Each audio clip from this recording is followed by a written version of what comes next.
There's a name for the person in the family who never quite fit, the one who asked too many questions, who felt things too deeply, who couldn't just go along with how things were done, not because they were trying to be difficult, but because something inside them refused to pretend.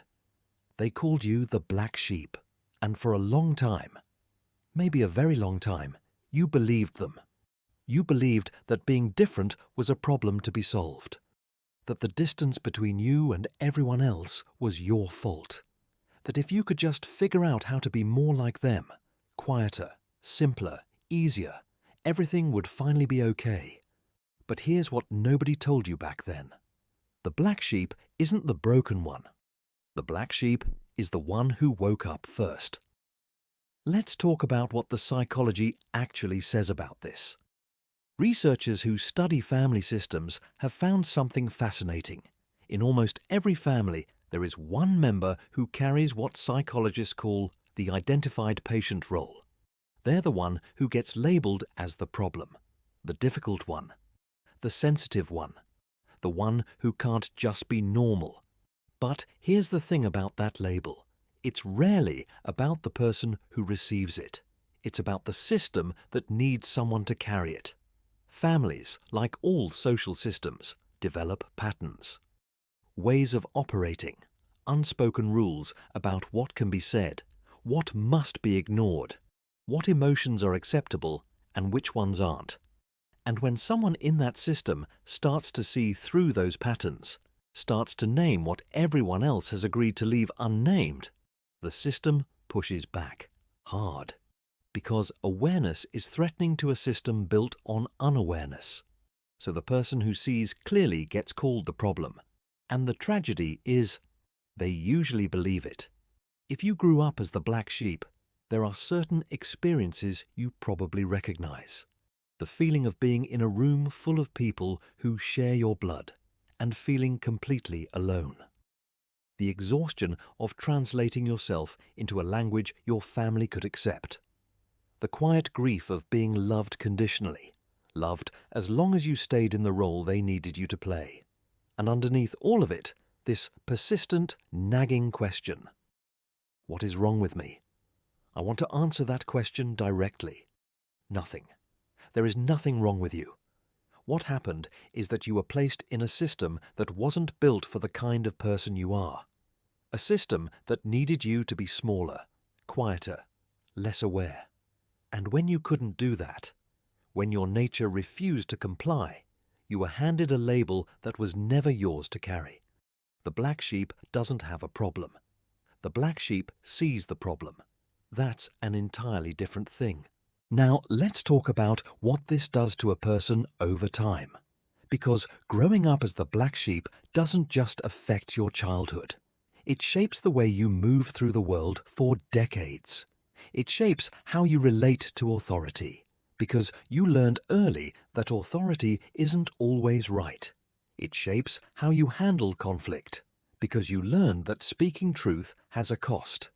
It shapes your relationship with belonging, because belonging, for you, always came with conditions.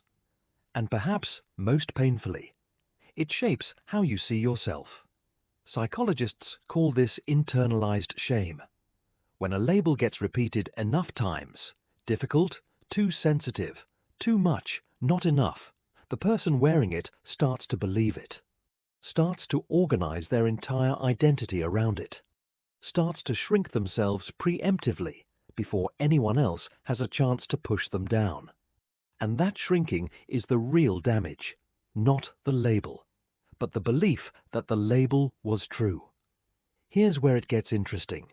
Because the same qualities that made you the black sheep, the sensitivity, the awareness, the refusal to go along with something that felt wrong, those are not weaknesses. They are, in almost every case, profound strengths. The sensitivity that made you overwhelming in your family of origin, in the right context, that becomes empathy so deep it changes the people around you. The questioning that made you difficult at the dinner table. In the right context, that becomes the kind of critical thinking that solves problems other people can't even see. The refusal to pretend that everything is fine when it isn't? That becomes integrity. Real, rare, costly integrity. The kind that most people abandoned somewhere in their teenage years because it was simply too expensive to maintain. You paid a price for being who you are. But who you are is not the problem. Who you are was always the asset. There's a psychologist named Carl Jung who spent his life studying the parts of ourselves we hide, what he called the shadow.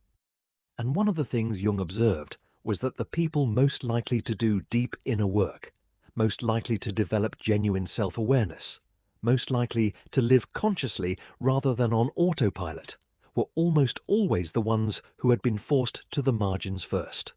The outsiders, the misfits, the ones who never quite belonged. Because belonging too easily, fitting in too perfectly, it removes the friction that forces growth. When you're accepted without question, you rarely question yourself. But when the world pushes back against you from an early age, when you have to work to understand yourself just to survive, you develop a kind of inner life that people who always fit in simply never need to build. The black sheep, in Jung's framework, is almost always doing the work that the rest of the system refuses to do. Carrying the awareness, holding the truth, feeling what everyone else has decided not to feel. That's not a burden. That's a calling. So what do you do with all of this?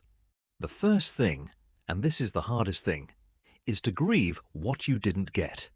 Not to stay there, but to go there honestly. Because a lot of black sheep spend their lives either performing fine or performing broken, and neither one is the truth. The truth is somewhere in between. The truth is that you deserved to be seen and you weren't. You deserved to be accepted as you were and you weren't.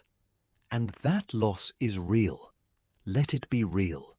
Then, and only then, you can start to separate the label from the identity. You are not the black sheep of your family of origin. You are a person who was placed in a system that didn't know what to do with you. Those are completely different things. And here's what I want to leave you with.